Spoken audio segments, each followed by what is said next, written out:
আগামীতে বাংলাদেশের জনগণ সঠিক সিদ্ধান্ত নেবে এবং তারা দেশকে নিরাপদ করার জন্য, দুর্নীতিমুক্ত করার জন্য, সুশাসন কায়েমের জন্য, ন্যায় বিচার নিশ্চিত করার জন্য, অর্থনৈতিক পুনর্বিন্যাস করে দেশকে এগিয়ে নেওয়ার জন্য তারা সঠিক সিদ্ধান্ত দিবে।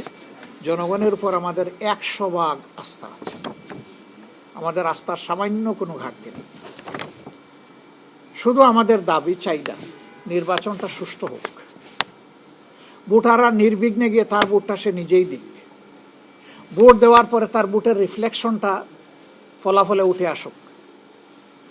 এই প্রক্রিয়ায় যদি জামাতে ইসলামী দেশ পরিচালনার সুযোগ পায় তার সঙ্গীদেরকে নিয়ে, আমরা দেশবাসীর প্রতি আল্লাহর প্রতি কৃতজ্ঞ থাকব এবং চেষ্টা করব আমাদের উপর অর্পিত দায়িত্বের আমানতের বোঝা সঠিকভাবে বহন করার, আমানত রক্ষা করার। তবে যদি জনগণ অন্য কাউকেও চয়েস করে, সেই ক্ষেত্রে আমাদের অঙ্গীকার হবে দেশের কল্যাণে গৃহীত সকল সিদ্ধান্ত আমরা সমর্থন করব এবং আমরা সহযোগিতাও করব। সিমিলারলি অন্যরা যদি অপোজিশন গ্যালারিতে বসেন, বিরোধী দলে বসেন, তাদের কাছ থেকে একই জিনিস আমরা প্রত্যাশা করি for the sake of the country.